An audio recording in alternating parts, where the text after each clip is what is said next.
बाबा, बाबा, कम से कम आप तो हमें छोड़ कर ना जाए। आप तो छोड़ कर ना जाए बाबा।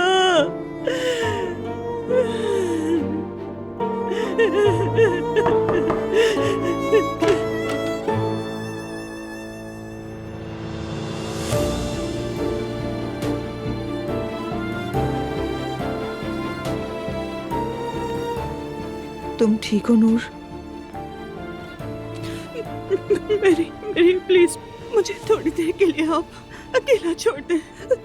मैं आ जाऊंगी। मैं बस देखने आई थी कि तुम्हें किसी चीज की जरूरत तो नहीं।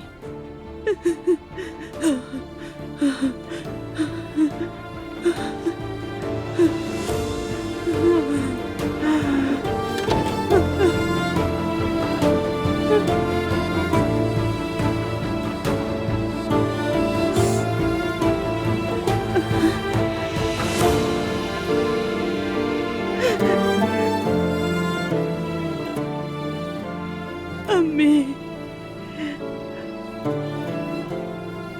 अम्मी, मुझे हिम्मत दे।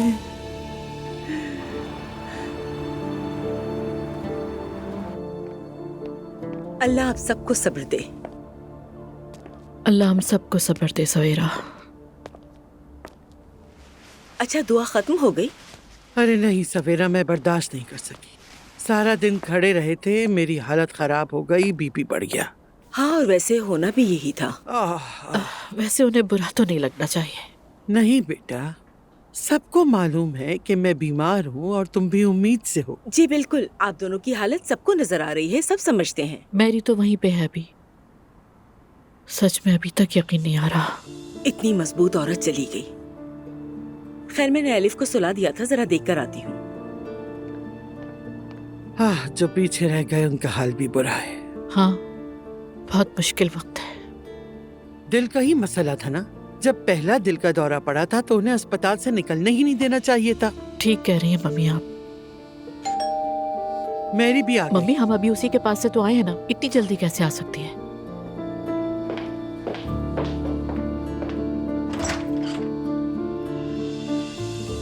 ईशर, मैं अच्छी तरह जानती हूँ आप सब मुझसे नफरत करते हैं, लेकिन मुझे आप सबकी बहुत जरूरत है।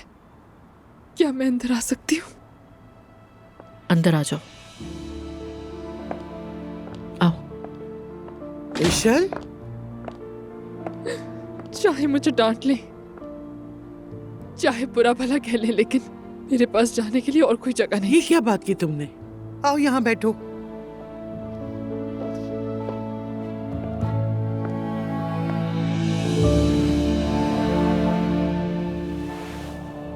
नूर ने हॉस्पिटल में मेरे साथ बहुत बुरा किया। हॉस्पिटल गई थी तुम ईशल?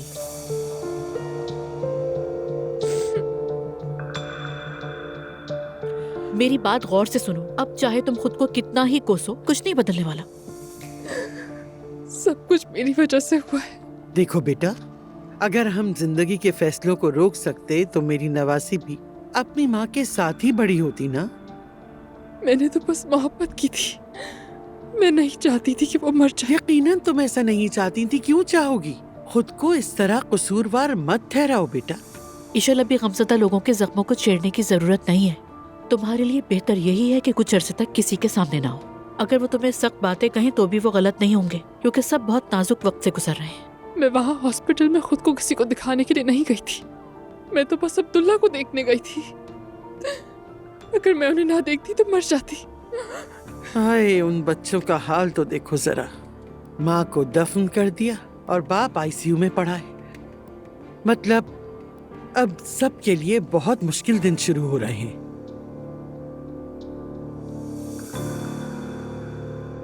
मरहुमा की बख्शिश के लिए सब सूरह फातिहा पढ़ें ताकि उनकी मंजिल आसान हो।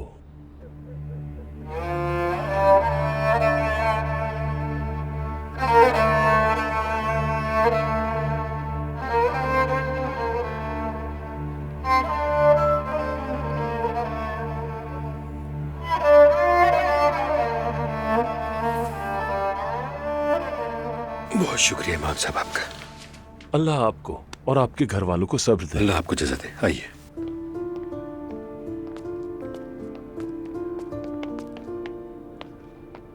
बच्चों, एक बार फिर ताज़ियत। तुम्हें किसी भी चीज की जरूरत हो तो हमेशा मैं तुम्हारे साथ हूँ। बहुत शुक्रिया, मेहरबानी आपकी। प्लीज मुझे भी अपनी फैमिली का हिस्सा समझना।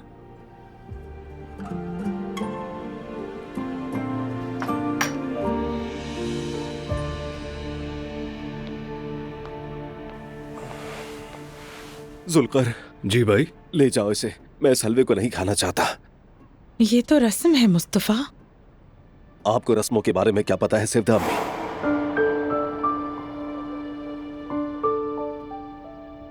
ठीक है, ना खाए।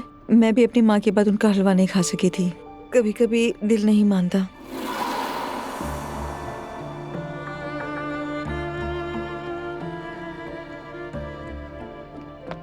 नूर बेटा, मैं चलती हूँ, तुम लोग तो अभी यहीं रहोगे ना? मैं भी यही हूँ, यहाँ मेरी जरूरत है इन लोगों को। नूर आपा, अगर चाहे तो चली जाएं, कहीं मामूल खराब ना हो जाए। देखें, आप परेशान ना हो, मैं यहाँ हूँ, सब संभाल लूंगी। कौन सा मामूल? तुम इन बातों को नहीं समझती हो। जब तक बाबा वापस नहीं आते मैं यहीं रहूंगी। चलो ठीक है, मैं भी तुम्हारे साथ रह जाता हूँ, तुम अकेली नहीं रहोगी। ठीक है फराज बेटा, इजाजत दीजिए। अल्लाह हाफिज।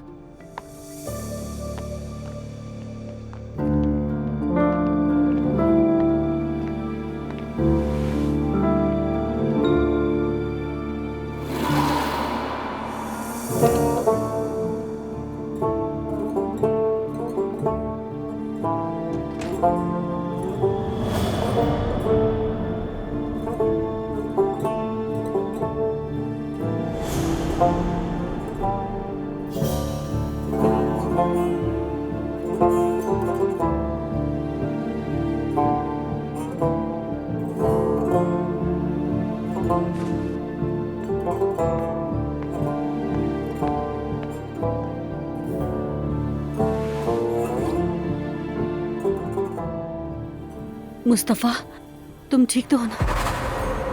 नहीं हूँ।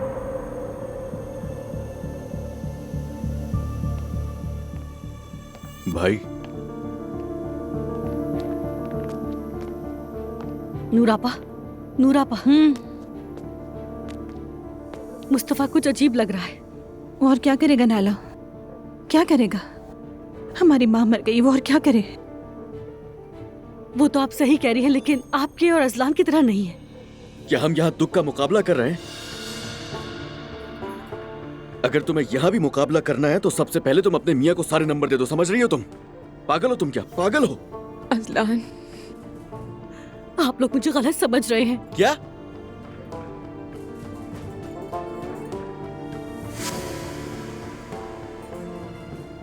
नाइला, यहाँ आओ बेटी, मेरे पास आकर बैठो। आ जाओ। अजीब जाहिल है। मैं बाबा के पास जा रहा हूँ। अजलान, तुम वहाँ जाकर क्या करोगे? बाबा तो वैसे भी आईसीयू में है। मैं खुद को हौसला कैसे दूंगा तुआ? तुम्हें एतराज है इससे? और वैसे भी अम्मी ने मेरी वजह से बहुत तकलीफें उठाई हैं। अब कम से कम अपने बाबा के पास तो जाऊं मैं।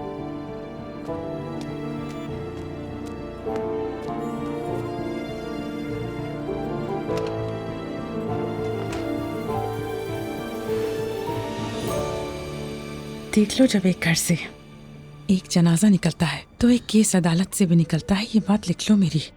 ये आप क्या कह रही है अम्मी? मैं कह रही हूँ कि मरियम साहिबा के बच्चों में सबसे पहले किसकी तलाक होगी?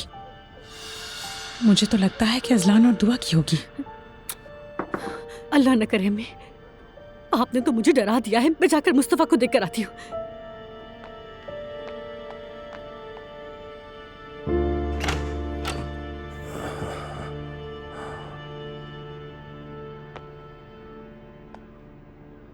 मुस्तफ़ा लोग जाने लगे हैं, अगर चाहो तो उन्हें अल्लाह हाफिज कह दो।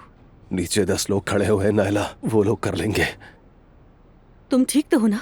अब मुझसे बार बार ये मत पूछो कि मैं ठीक हूँ या नहीं। तुम मुझ पर क्यों चिल्ला रहे हो मुस्तफ़ा? नायला, तुम मेरा मजाक उड़ा रही हो। नहीं मुस्तफ़ा, तुम गम में हो इसलिए मुझे गलत समझ रहे हो। देखो मुस्तफ़ा, तुम अपनी माँ की मौत पर जितना गमगीन हो उतना मैं भी गमगीन हूँ। वो मेरे लिए सगी माँ के बराबर थी मुस्तफ़ा। सब लोग उस औरत की मौत के जिम्मेदार हैं। सभी लोग कसूरवार हैं, तुम भी और मैं भी। ठीक है, मैं मेहमानों को रुखसत कर देती हूँ, फिर कमरे में आती हूँ।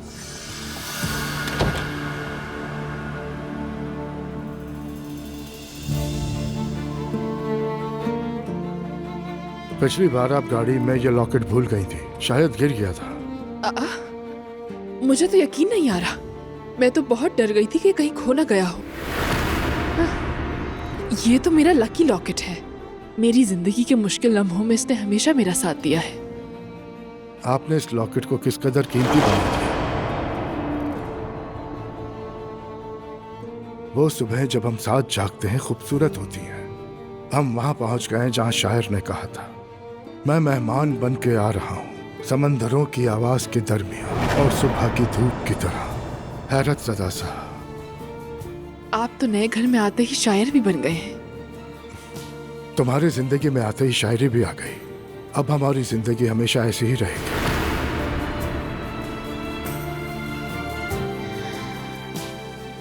अगर आपको कुछ हो गया तो मैं क्या करूंगी? पागल हो जाऊंगी।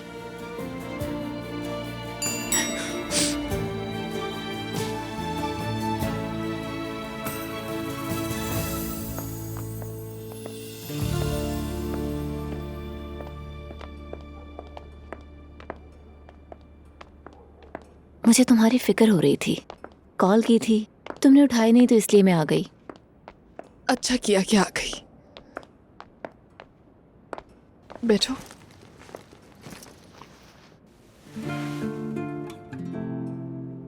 अब्दुल्ला साहब कैसे हैं अब? कोई खबर मिली तुम्हें? हॉस्पिटल गई थी मैं। नूर ने मुझे वहां से बाहर निकाल दिया। वो लोग बहुत गम में हैं ईशल। मेरा भी यही हाल है। उन्होंने तो अपनी माँ को भी खो दिया है। मुझे इस वक्त किसी की भी परवाह नहीं है, जानती हो। अगर इस वक्त मैं बेरहम और संगदिल लगती हूँ तो मुझे फर्क नहीं पड़ता। जिस आदमी से मैं मोहब्बत करती हूँ वहां जिंदगी की जंग लड़ रहा है और मैं उसके पास जा भी नहीं सकती हूँ। तुम तो किसी को भी जज नहीं करती थी, यही कहा था ना? मैं तुम्हें जज नहीं कर रही। मेरा मतलब, मैं तो खुद सदमे में हूँ ईशल। जब तक अब्दुल्ला दोबारा जिंदगी की तरफ नहीं लौटते मुझसे कोई भी उम्मीद ना रखना डफने। क्या तुम वाकई अब्दुल्ला साहब से इतनी मोहब्बत करती हो? मुझे नहीं लगता कि मैंने इससे पहले कभी भी किसी से इतनी मोहब्बत की हो।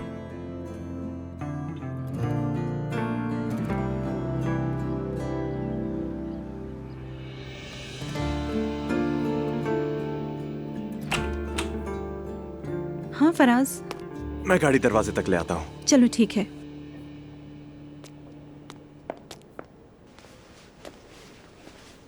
चले बाबा, चलते हैं। ये पहन लीजिए। मुझे ले चलो यहाँ से, मजीद 1 मिनट नहीं रुकना चाहता मैं इस जगह। आहिस्ता, ध्यान से। फराज अभी गाड़ी लेने गए हैं, आता ही होगा।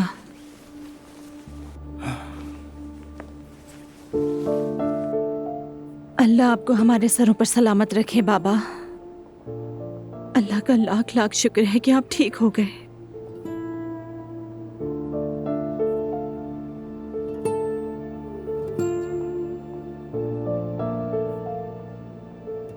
तुमने अपनी माँ की अंगूठी पहनी है ना? उनके सारे कपड़े हमने जरूरतमंदों को दे दिए। चंद चीजों में से ये मैंने यादगार के तौर पर अपने पास रख ली हैं बाबा। तुमने ठीक कहा।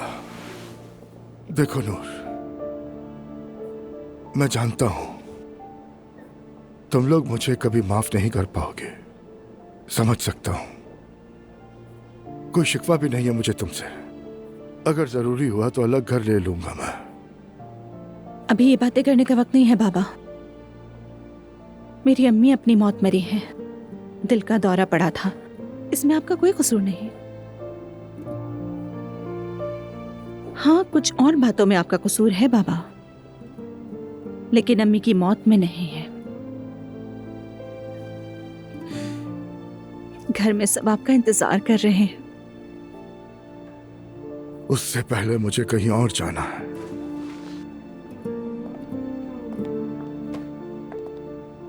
ठीक है बेटा, अगर किसी चीज की जरूरत हो तो मुझे बताना, और मैं भी अभी थोड़ी देर में कंपनी पहुंच जाऊंगी। ठीक है, अल्लाह हाफिज। अब्दुल्ला साहब को छुट्टी मिल गई है। ये तो अच्छी बात है। अगर सच कहूं तो मुझे बहुत खुशी हुई। वैसे तो हम हमेशा आपस में लड़ते झगड़ते रहते हैं, मगर मुझे डर भी लग रहा था कि कहीं उस आदमी को कुछ हो ना जाए। नुकसान तो मरियम साहिबा का हुआ है। अब क्या कर सकते हैं, उनका वक्त आ गया था। अल्लाह सब के लिए आसानियां पैदा करे। आमीन। चलो नुमान, हम कंपनी चलते हैं। 2 दिन ना जाओ तो काम बिखर जाता है। वैसे भी उनके घर वालों को संभलने में बहुत वक्त लगेगा। हाँ।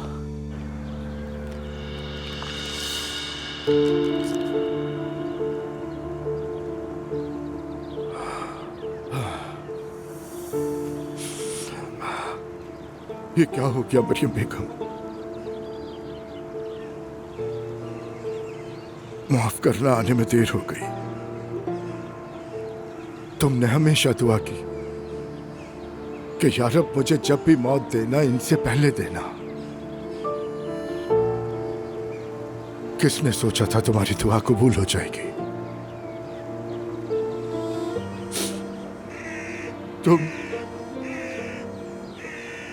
तुम मेरी दुनिया और आखिरत की साथी थी।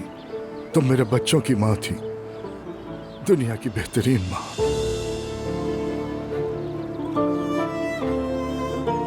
अल्लाह पाक तुम्हारी कब्र को नूर से भर दे।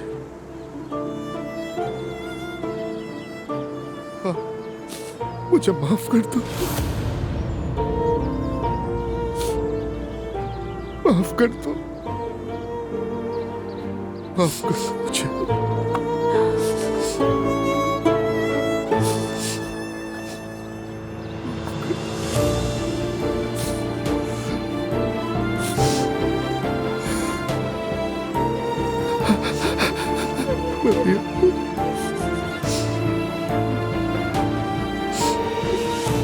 औज़ुबिल्लाहिमिनश्शैतानिर्रजीम।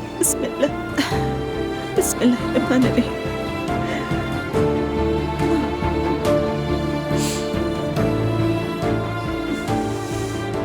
अम्मी,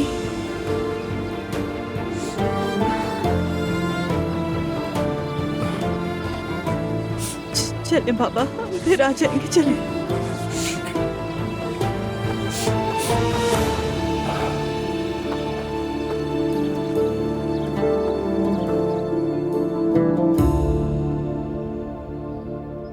ये लोग अभी तक आए क्यों नहीं है? या अल्लाह मुझे सब्र अता कर दे। क्या हो गया भाई? मुझे इस दोगलेपन से बहुत चिढ़ हो गई है। क्या मतलब? क्या तुम्हें वाकई बाबा की इतनी फिक्र है? मुस्तफा भाई ये क्या कह रहे हैं? छोड़ो भी, ये बातें तुम्हारी समझ में नहीं आने वाली। क्या कोई मसला है भाई? कोई मसला नहीं है, हमारा गम अभी बहुत ताजा है ना? हाँ ठीक कहा, गम अभी बहुत ताजा है। एक बात और भी है, जब भी कुछ होता है सब कहते हैं कि सब कुछ ठीक हो जाएगा, मगर फिर भी वक्त के साथ कुछ भी ठीक नहीं होता।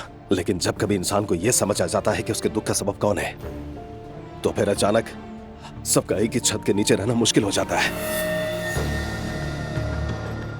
इस सारी बर्बादी का जिम्मेदार कौन है मैं जानता हूं। क्या आप मुझे इसका जिम्मेदार समझते हैं मुस्तफा भाई? नहीं, बराह रास्त तो नहीं। हाँ, मगर ऐसा है कि मेरी माँ की मौत के जिम्मेदार तुम भी हो।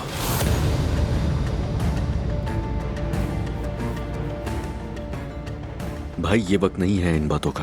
किस वक्त की बात कर रहे हो, जरा बताओ मुझे। अगर तुम दोनों की शादी ना हुई होती तो ना ही वो एलिफ और ना ही एशल मेरी माँ के साथ ये सब कुछ कर सकती थी। क्या मैं गलत कह रहा हूँ असला? हाँ? मेरी माँ दिल के दौरे से नहीं मरी है।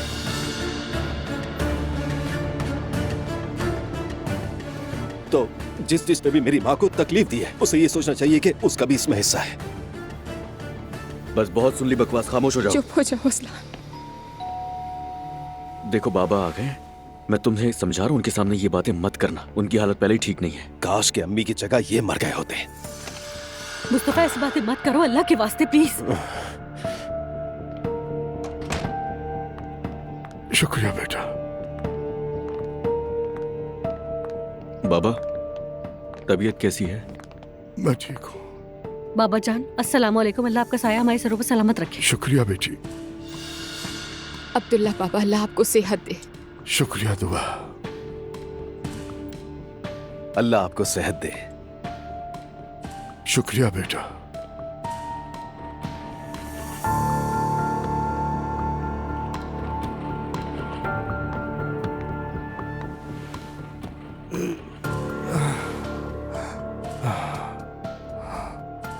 अम्मी की कब्र पे गए थे हम। बड़ी जहमत की तुमने। मुस्तफा तुम मुझसे नाराज हो, सही भी हो। नहीं बाबा, मैं कैसे नाराज हो सकता हूँ, बल्कि इन सब से हो। ये लोग आपके सामने खुशामदी जो बने हुए हैं। भाई मैं तुम्हें समझा रहा हूँ, तुम अब हद से बढ़ते जा रहे हो।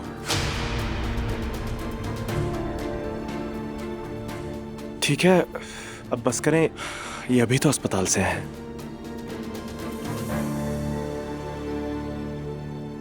खैर, आप वाकई ठीक है ना? हाँ ठीक हूँ मैं, बिल्कुल। बेकार ही 2 दिन हॉस्पिटल में पड़ा रहा, बिल्कुल ठीक तो हूँ। बाबा बेकार कैसे? आपको आराम की जरूरत है। मैं जरा फ्रेश होकर ऑफिस चला जाता हूँ। बाबा क्या हो गया, आज भी जाएंगे? नहीं बाबा, ऐसा नहीं हो सकता। जाना जरूरी है बेटा, मैं ठीक हूँ। काम में दिमाग लगेगा तो गम कम होगा। ठीक है, तो मैं चलूँ आपकी मदद करने के लिए? कहा तो है मैंने, ठीक हूँ बेटा, मैं बिल्कुल ठीक हूँ।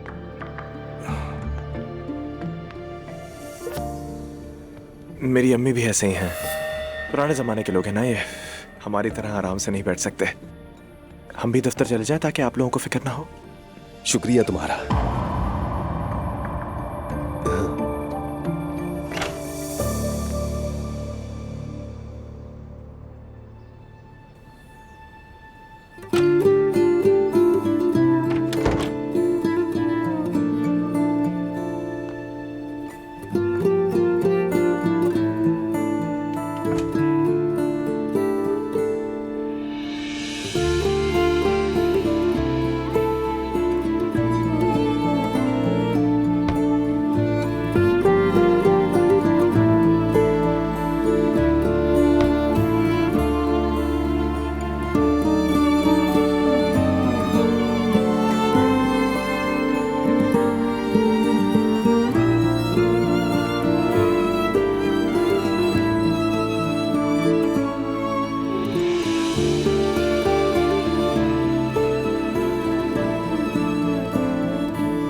हाँ कहो ईशा। मैं जानती हूँ कि आपने कॉल करने से मना किया था, मगर मैं खुद को रोक ना सकी। क्या आप मसरूफ हैं? नहीं, बस अभी अभी घर आया हूँ, मैं अपने कमरे में हूँ। अब्दुल्ला, आपकी बहुत याद आ रही है मुझे। अगर एक दिन भी आपको ना देखूं तो लगता है मैं मर जाऊंगी। आज नहीं आ सकूंगा, मुझे सुमैया साहबा के घर जाकर एलिफ को लाना है और ऑफिस जाना भी जरूरी है। फिलहाल हम ना मिलें तो अच्छा है, प्लीज समझो ईशर। मैं बिल्कुल समझती हूँ, क्यों नहीं समझूंगी। मैं बस आपके साथ रहना चाहती हूँ और आपको सुकून देना चाहती हूँ, प्लीज आप भी समझें। सच कह रही हूँ, मेरी और कोई ख्वाहिश नहीं है। जानता हूँ बहुत अच्छी तरह, मैं भी तुम्हारे साथ रहना चाहता हूँ। ठीक है, तो फिर आप अपने सारे काम खत्म करके 1 घंटे के लिए ही सही जरूर मिलने आइएगा। मैं इंतजार करूंगी अब्दुल्ला। वादा तो नहीं, पर देखता हूँ। ठीक है अजलान, मैं थोड़ी देर में ऑफिस के लिए निकल रहा हूँ, वहीं मिलते हैं। थैंक्स। भाई को भी कंपनी जाना है। सब यही कह रहे हैं कि आराम कर लेते हैं, मगर जिद पर अड़े हुए हैं कि जाना है ऑफिस। इस हालत में भी कंपनी? भाई ऐसे ही है, सब कुछ भी कहते रहे, लेकिन उन्हें बस किसी की भी नहीं सुननी होती। वो पुराने जमाने के आदमी हैं, नहीं मानेंगे। काश के चंद दिन और आराम कर लेते, जल्दी क्या थी। नहीं जान, मैं भाई को अच्छी तरह जानता हूँ, अपने घर में हरगिज नहीं बैठेंगे, खुद को काम में लगा देंगे वो। ईशल के साथ अब क्या होगा ये बताओ। शायद कुछ अरसा वो एक दूसरे से ना मिले। अभी तो मरियम साहिबा की मौत को 40 दिन भी नहीं हुए हैं। मम्मी उनकी पर्सनल लाइफ है, हम क्या कह सकते हैं, इसलिए वो जो कुछ भी करे उनका अपना मामला है। बिल्कुल सही कहा। वैसे जैनब देखो तुम्हारा पेट थोड़ा सा नजर आना शुरू हो गया है। वाकई में? वाकई सही कह रही है, नजर आने लगा है। हमारा बेटा आ रहा है। माशाल्लाह। यही तो दुनिया है, कोई जाता है कोई आता है, कोई आता है तो कोई जाता है। पता नहीं मैं अपने नवासे को देख भी पाऊंगी या नहीं। फिर शुरू हो गई है तो। खाला जान। मम्मी आपको ये नेगेटिव बातें छोड़ देनी चाहिए। अब आप अपने नवासे को देखेंगी भाई, हर वक्त ऐसी बातें नहीं किया करें।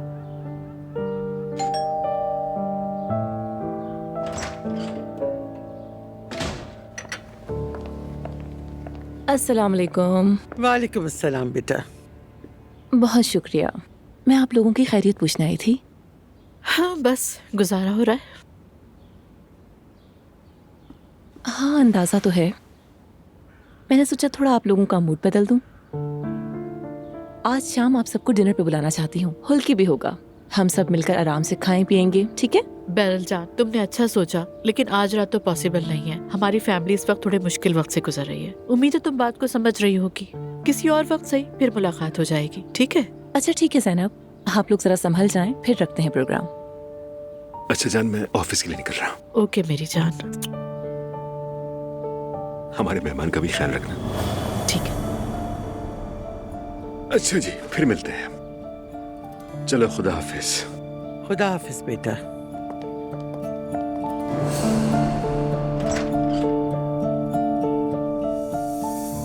हम बाबा को रोक नहीं सके, वो जल्दी जल्दी में दफ्तर चले गए। ऐसी भी क्या इमरजेंसी आ गई थी कि उनको अचानक ऑफिस जाना पड़ा? पहले के लोग ऐसे ही होते हैं। उमर भी अपने भाई जैसा ही है, कभी नहीं रुकेगा। अल्लाह आपको जज़ाए खैर दे। आपने एक दिन भी घर खाली नहीं छोड़ा। नूर, मैंने तो अपनी बहन खो दी है। मैंने घर तो खाली नहीं छोड़ा, मगर मुझे ये घर बिल्कुल सुनसान लगता है। अभी तुम्हारा गम बहुत ताज़ा है बेटी। लगता है इंसान गम में किसी को भी कसूरवार समझ लेता है। ये भी सीख लिया आज मैंने। नहीं, असल में सब्र की भी एक हद होती है। सब्र का पैमाना लबरेज भी हो सकता है। नूरापा, जब हम सब एक ही हैं तो खुलकर बात क्यों नहीं कर लेते हम लोग? मुस्तफा भाई अचानक मेरे दुश्मन क्यों बन गए? मैंने उनके साथ क्या किया है? क्या वाकई मुझे कसूरवार ठहराना दुरुस्त है उनका? मैं ये नहीं कह सकती कि सही था या गलत, मगर इसका रिएक्शन समझ में आता है।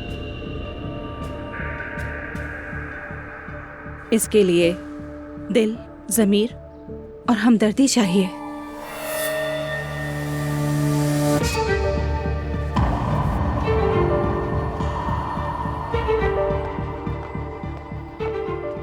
भाई कहाँ पर है? नैला तुमने देखा है? क्या मतलब कहाँ है? वो ऑफिस के लिए तैयार होने गया था। मगर वो गया ही नहीं कमरे में।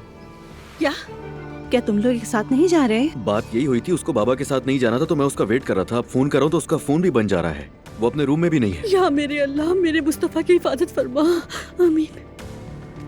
भाई वो कहीं भी नहीं है, घर से निकल गए। या अल्लाह, उसने मुझे क्यों नहीं बताया? वो पहले ही ठीक नहीं था। वो कहीं खुद को नुकसान ना पहुंचा दे। मुझे बहुत फिक्र हो रही है उसकी। हाय अल्लाह, ना करे कुछ ऐसा हो। जरा रुको बस, खुदा ना करे। वो कहाँ हो सकता है, कहाँ गया होगा वो? ठीक है नैला, तुम पुरसुकून हो जाओ। मैं जाकर उसे ढूंढ लूंगा। हो सकता है वो ऑफिस चला गया हो, वहीं मिल जाएगा मुझे। बता दूंगा फोन पे। मगर तुम उसे कहाँ ढूंढोगे असलान? ऑफिस के अलावा भी कुछ जगह है मेरे दिमाग में जहाँ वो जा सकता है अभी। मुझे बता देना। ठीक है, पुरसुकून हो जाए आपा, बता दूं। मैंने आप लोगों से कितना कहा था, मगर आप लोगों ने मुझे ही डांटना शुरू कर दिया। मैंने कहा था मुस्तफा ठीक नहीं। तुम सब्र रखो नाइला, उसका गम अभी बहुत ताजा है। लैला चचा, आप लोग समझ नहीं रहे हैं। बस करो। जो तुम कहती हो वैसा ही होता है हमेशा। ये जाहिर मत किया करो। बैठो यहाँ पर।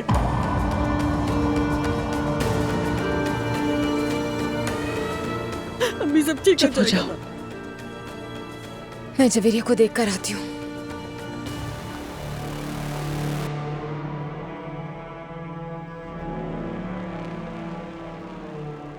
मैरी, मैं सच कहूँ तो मैं इन दर्दों को तो भूल ही गई थी। तुम बहुत थक भी गई हो ज़ैनब, तुम्हें आराम की ज़रूरत है। पता नहीं ईशल कैसी होगी।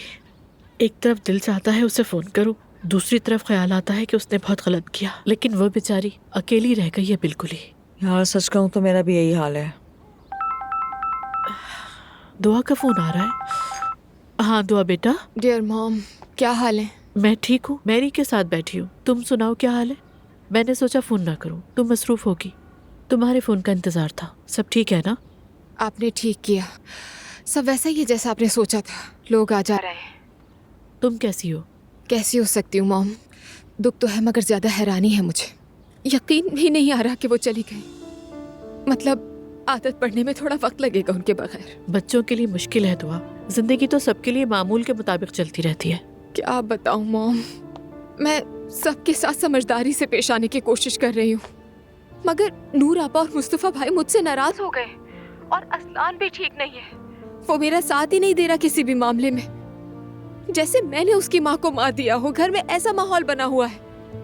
इसमें तुम्हारा क्या कसूर है दुआ? मुझे भी नहीं पता, वही पुरानी बातें कर रहे हैं कि अगर मैं इन लोगों की जिंदगी में ना थी तो ये सब भी कभी ना होता इनके साथ। अल्लाह अल्लाह। और जो लड़की मरियम साहिबा अपनी जिंदगी में लाई थी, वो तो हम सबको मारने पर तुली हुई थी। क्या हम इस बात को लेकर बैठ जाएं? ये लोग सब कुछ कितनी जल्दी भूल जाते हैं। अरे मॉम, अगर मैं ये सब कह दूं तो बहुत बड़ा झगड़ा हो जाएगा। कहना भी नहीं दुआ तुम। इस वक्त उस घर में किसी की बेअदबी मत करना, लेकिन खुद के ऊपर कोई बात भी नहीं आने देना। बिल्कुल फिक्र मत करें मॉम, मैं ठीक हूँ। फिर फोन करती हूँ आपको। अच्छा चलो फोन करती रहना, मुझे फिक्र लगी रहेगी तुम्हारी। ठीक है, आप भी अपना ख्याल रखें, मैं संभाल लूंगी सब यहाँ। ओके बेटा, खुदा हाफिज। बस वही रोज के मसाइल, हद है। अल्लाह दुआ की मदद करे, क्या कहे। मैरी, मैं पुरानी बात छेड़कर तुम्हें दोबारा परेशान करना नहीं चाहती, मगर उस उस्गान की कोई खबर भी है? नहीं ज़ैनब, जैसे जमीन फटी और उस्गान उसमें गायब हो गया। हमें उस मामले को छोड़ना नहीं चाहिए, ठीक है? दूसरे वाकयात पे मसरूफ हो गए, मगर उसे नजरअंदाज नहीं कर सकते। नहीं नहीं, मैं नहीं भूलूंगी, बस जरा अपने आप को संभाल लूं, उसके बाद देख लूंगी। तुम फिक्र ना करो। मैं फिक्र कैसे ना करूं मैरी?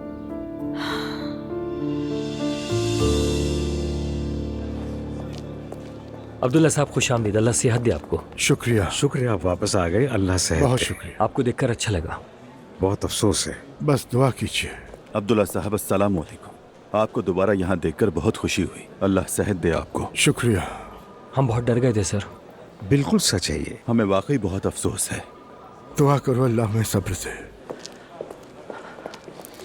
अल्लाह अपनी अमान में रखे। आमीन। अब्दुल्ला साहब, अल्लाह आपको सेहत दे। बहुत शुक्रिया आपका। यकीन करें या ना करें, मगर आपको दोबारा यहाँ देखकर मुझे बहुत खुशी हुई है। आसूदा साहिबा, अल्लाह किसी दुश्मन को भी ऐसी आजमाइश में ना डाले। आमीन। आप भी ताज़ियत कबूल करें। हम सबको बहुत अफसोस हुआ। आपके बगैर भी मैंने यहाँ काम में कोई रुकावट नहीं आने दी। आप कंपनी के बारे में फिक्र मत कीजिएगा। आपके यहाँ होते हुए मुझे किसी बात की फिक्र नहीं। मालूम है मुझे, हमने एक दूसरे से बहुत झगड़े किए, दिल भी दुखाया, मगर अब हमारे बच्चे शादी कर चुके हैं, हम एक खानदान हैं। मैं नहीं चाहती कि हम एक दूसरे को देख के रास्ता बदल दें। अब्दुल्ला साहब, 4 दिन की जिंदगी है। बहुत शुक्रिया। अगर आपको कुछ भी चाहिए हो तो मैं यहाँ हूँ। ठीक है। Have a nice day. Thank you so much.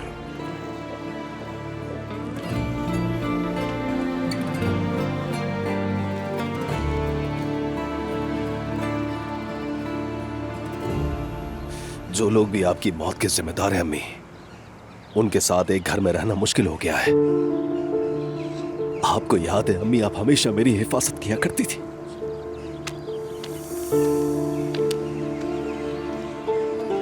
अब मुझे इस तरह छोड़कर कैसे जा सकती हैं? कैसे?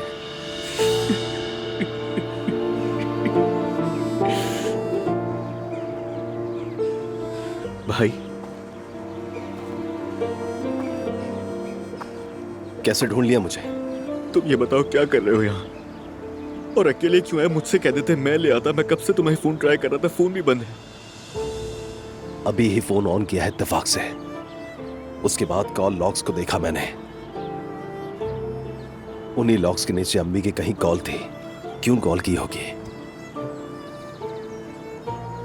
और पता नहीं यार मैंने क्यों नहीं उठाई, याद नहीं मुझे। और उन कॉल्स के अंदर सारी मिस्ड कॉल सुर्ख रंग से दिखाई देती हैं। उस सुर्ख रंग के अंदर लिखा अम्मी मुझे तोड़ गया। असलान सही कह रहे हो भाई, बिल्कुल सही कह रहे हो। सोचा अपने फोन से मिटा दूं उसे दबाने पर कॉल मिल गई। मैंने फौरन उस कॉल को अपने कानों से लगा लिया। कितना बेवकूफ था मैं, सोचा कि शायद कोई मौजज़ा हो जाए, लेकिन ऐसा कुछ भी नहीं हुआ, कुछ भी नहीं। फोन बजता रहा, बजता रहा, बजता रहा, लेकिन किसी ने नहीं उठाया। ऐसा लगा जैसे अम्मी उंगली हिलाकर कह रही हो मुझे, देखा जब मैंने फोन किया था तुमने नहीं उठाया, देखना मैं भी कभी फोन नहीं उठाऊंगी तुम्हारा। यार भाई। उसके बाद मैं यहां इस जगह पर आ गया, यहां पर आकर उन्हें बताने। कभी कभी ऐसा होता है ना कि कोई हमें फोन कर रहा होता है और हम उसकी फोन कॉल को उठा नहीं पाते। उसके बाद वो कभी भी जिंदगी में हमें कॉल नहीं करता। यार जिंदगी इतनी बारीक सी लकीर पर खड़ी है, पता नहीं उन्होंने क्यों फोन किया था, क्या कहना चाहती थी वो मुझसे। भाई खुदा के लिए खुद को अजियत मत दो, तुम्हें कैसे पता होता? ये तो तकदीर ने लिखा था। मुझ पर तरस खाने की कोई जरूरत नहीं असलान, मैं नहीं चाहता कि कोई मेरी कमजोरी को लेकर मुझ पर रहम करे। भाई क्यों कर रहे हो उस तरह की बातें? तुम्हें ऐसा कहने की जरूरत नहीं है, तुम कमजोर नहीं हो। हम दोनों में कोई फर्क नहीं है, ये मौत है। मौत किसी मजबूत या कमजोर में फर्क नहीं करती। अगर ऐसा होता तो मेरी मां आज मट्टी के नीचे नहीं होती भाई, नहीं होती। किसी शख्स का गम मेरे गम से बड़ा नहीं। चलो अब उठ जाओ भाई। शायद यही सच्चाई है असलाम। फजूल बातें मत करो, यही हकीकत। गमगीन हम सभी लोग, मगर इसका मतलब ये नहीं कि तुम खुद को इस तरीके से अजियत, तो इस तरह करने से कुछ नहीं बदलेगा। तुम्हें ये समझना होगा। ये मेरी भी तो अम्मी थी ना भाई। ठीक कह रहा हूं मैं, सब जानता हूं। हमेशा उनकी कमी रही, मेरे पास तो सिर्फ वही थी। तुम्हारी तो सिर्फ मां मरी है, मगर मुझसे तो मेरा आखिरी सहारा ही छिन गया है। मैं तो उनके बगैर जिंदगी जानता ही नहीं। तो गम सिर्फ तुम कम ही से है कम तुम लोगों के पास आगे बढ़ने की ताकत तो है असलान, मेरे पास तो वो भी नहीं। वही एक वाहिद थी जो मेरी हिफाजत किया करती थी। अगर आज तक मैं कुचला नहीं गया तो सिर्फ और सिर्फ अपनी मां की वजह से। इस औरत ने मुझे मेरे बाप के सामने भी बचाया, उस आदमी के खिलाफ जिसे खुद अपना ही बेटा पसंद नहीं आया। भाई मत करो ऐसे, तुम्हारी बातों से मेरा भी हौसला टूट रहा है। तुम्हारा शेर की तरह एक बेटा है, तुम्हारा अपना एक खानदान है, तुम्हें उसके लिए मजबूत रहना होगा। रहने दो।